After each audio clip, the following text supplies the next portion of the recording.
In November 1990, after more than 11 years in power, Margaret Thatcher left office. Far from being voted out in a general election, the Conservative Prime Minister was ousted out of Number 10 by members of her own parliamentary party in a manner redolent of intrigue and full of high drama. Only a year before, the Prime Minister had declared herself fit for 10 more years. Retirement from the top job was not on her agenda, but while the end was traumatic for Mrs. Thatcher, the warning signs had been visible for some time.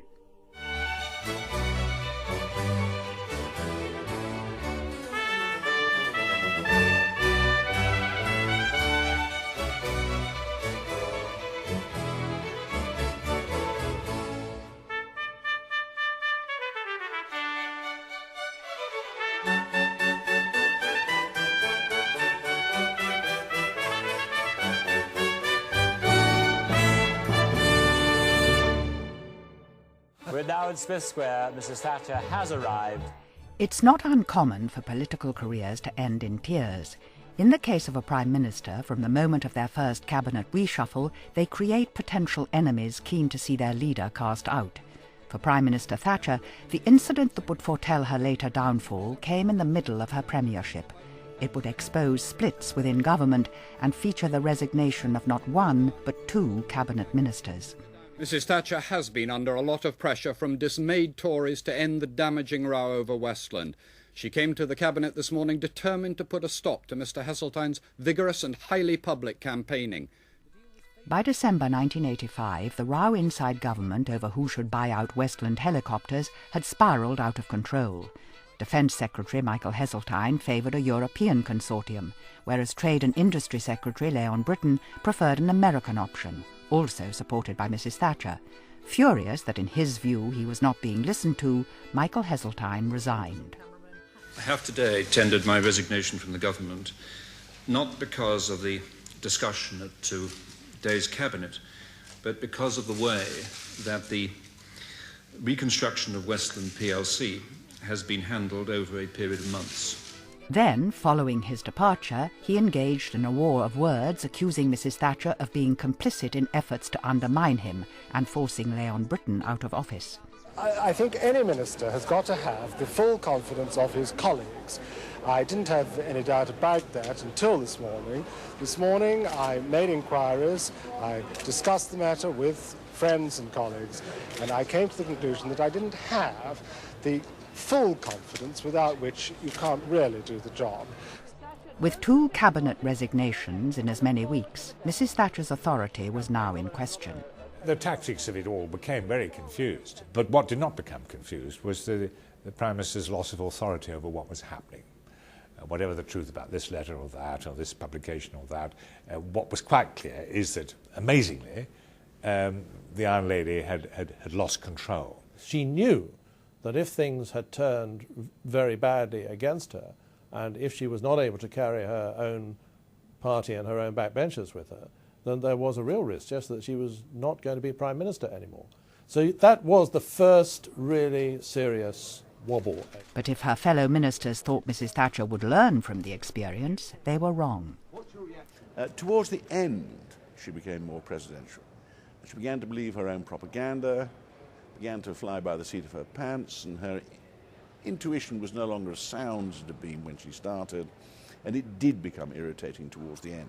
Heseltine's resignation was clearly a dangerous moment for Mrs. Thatcher, but one she survived. Indeed, in the following year she was re-elected for a 3rd term. The campaign, though, was not the happiest. In Central Office itself, in Smith Square, there were these extremely serious disagreements, particularly after one quite early bad poll. What happened was she brought in a sort of rival campaign operation. So you had Lord Tebbett's campaign, but you had another select group that she picked to run almost a rival campaign, and there was terrible friction. She should have saved our money. We could all have gone on 3 weeks holiday. We'd have had a perfectly... The public could see that Thatcherism was working. It is wonderful to be entrusted with the government of this country, this great country, once again. And I want to say this to you. The greater the trust, the greater the duty upon us to be worthy of that trust. And we will indeed endeavour to serve the people of these islands in the future as we have in the past. 8 years into her premiership, and Mrs. Thatcher looked invincible.